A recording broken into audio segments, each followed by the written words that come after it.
quittez Apokros,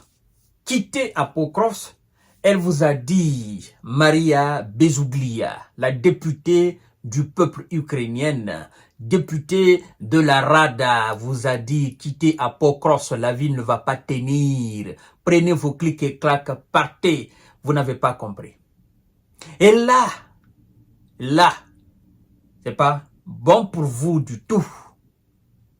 Vuhledar tombé, il y a une autre localité qui est tombée. Juste après 2 jours de la chute de Vuhledar. Maintenant, nous sommes dans une autre nouvelle localité conquise par l'armée russe aujourd'hui matin là. La nouvelle vient de tomber maintenant là. Le ministère de la Défense russe vient de nous balancer cette information-là. On a dit à M. Zelensky, de la même manière, ils ont fui l'Afghanistan. Ils ont fui l'Irak. De la même manière, ils ont laissé ce qu'ils appelaient leurs alliés dans cette partie du monde, dans ces différents pays, en laissant ces pays en lambeaux, après avoir saccagé ces pays et créé de l'instabilité constante, l'instabilité incontrôlable, situation déshonorante. C'est la même chose qu'ils vont faire à l'Ukraine. Et ils sont en train de plier bagages. Après près de 3 ans de conflit, ils sont en train de plier bagages. Et M. Zelensky, vous êtes en train de perdre vos villes, vos villages, vos localités à une vitesse qui n'était jamais enregistrée. Oui. C'est ce qu'on constate. Et l'embrasement de la situation dans le Moyen-Orient leur donne aujourd'hui un très grand prétexte pour quitter définitivement l'Ukraine et laisser la Russie faire de l'Ukraine ce que bon la semble. De toutes les façons, c'est pas l'Europe qui va soutenir l'Ukraine face à la Russie. Mesdames et messieurs, c'est dommage. Partagez la vidéo dans tous les groupes possibles, s'il vous plaît. Oui, il s'agit du groupement Centre, le fameux groupement Centre qui pilonne la ville de Pokros dans tous les sens. Oh, cette ville ne tient qu'à un petit fil. Et ce qui me fait rire, c'est que quand moi j'ai dit que les soldats russes étaient à Pokros, ils ont dit non, c'est pas vrai. Maintenant, ceux qui donnaient les nombres de kilomètres qui séparaient la ville de Pokros aux soldats russes ne les donnent plus. Ils disent que les Russes progressent. Ils progressent, mais de façon fulgurante vers Pokros. Il y a longtemps, ils nous parlaient de 10 à 8 kilomètres. Maintenant, on ne parle plus de kilomètres. Ils ne situent plus Pokros. C'est-à-dire, ils ne mettent plus de distance entre Pokros et la Russie. Ils donnent plus. Quand ils donnent les informations, ils donnent plus le nombre de distances. C'était des estimations. Moi, je savais déjà. La ville de Vuhledar, je savais que ça allait tomber. Et cette ville de Pokros encore, bon, parce qu'on disait la ville de Vuhledar, elle est imprégnable, c'est une ville logistique, importantissime. Si cette ville-là tombe, c'est fini pour les soldats ukrainiens. Parce qu'elle est située en hauteur, tu peux rester là-bas et voir tout ce qui se passe en bas. Dorénavant, elle est sous le contrôle de l'armée russe. Et maintenant, on dit, Pokros, c'est une ville logistique. Non, ça, il faut pas. Non, il y a une défense impeccable autour de Pokros. C'est ce qu'on disait pour Vuhledar. Mais Vuhledar est tombé. En fait, les Russes ne sont pas pressés. Ils ne sont pas pressés. Ils vont lentement, mais sûrement. Je vous ai plusieurs fois dit que ces gars n'ont pas les mêmes notions de temps que nous, mesdames et messieurs.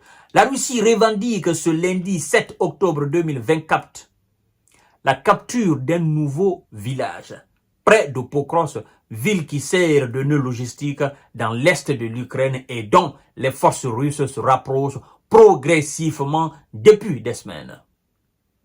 Maintenant, ils se rapprochent, ils ne donnent plus. Eux, les experts ne donnent plus le nombre de kilomètres qui séparent les forces russes à la ville de Pokros. Ils vont lire l'heure, comme on le dit couramment.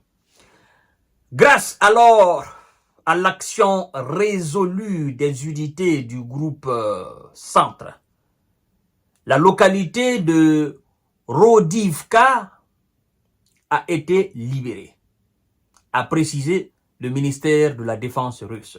Cette localité est située encore à une dizaine de kilomètres de l'est de Pokros. Alors, qu'est-ce qui se passe? En fait, à l'est, à l'ouest, au nord, au sud de Pokros, la Russie avance dans toutes les directions. Dans toutes les directions. Donc, les positions otaniennes autour de la ville sont en train de tomber une à une. Oui, ils ne résistent plus. Il n'y a plus rien en face. Les hommes, soi-disant qu'on a sauvés de Vuhledar, et le matériel occidental, soi-disant qu'on a sauvé à Vuhledar, ce sont ces hommes et ces matériels qu'on tente d'envoyer à Pokros. Mais il n'y a plus de chemin. Parce que la ville est encerclée. Donc, tous les accès à cette ville sont dorénavant sous contrôle russe.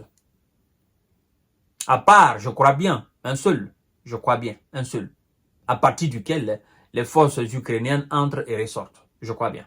Sinon, tous les autres sont sous le contrôle russe. Monsieur Volodymyr, c'est le temps pour toi, c'est le moment pour toi de passer à la table de négociation. Sinon, si tu t'obstines à aller jusqu'au bout, évidemment que Vladimir Poutine ira jusqu'au bout. Et finalement, c'est toi qui vas perdre la totalité de ton pays. Parce que l'Amérique ne peut pas gérer deux fronts principaux, surtout l'Israël. Zélélan, je ne cesse de te le dire. L'Israël, l'Amérique fera le tout pour l'Israël, mais l'Amérique ne fera pas le tout pour l'Ukraine. Oui, en fait, l'Ukraine est un point stratégique pour les États-Unis. Mais l'Israël représente un point plus que stratégique pour les États-Unis. En fait, l'Israël, c'est comme si c'est une partie des États-Unis dans le Moyen-Orient. C'est ça la vérité. Vous comprenez? C'est ça la vérité.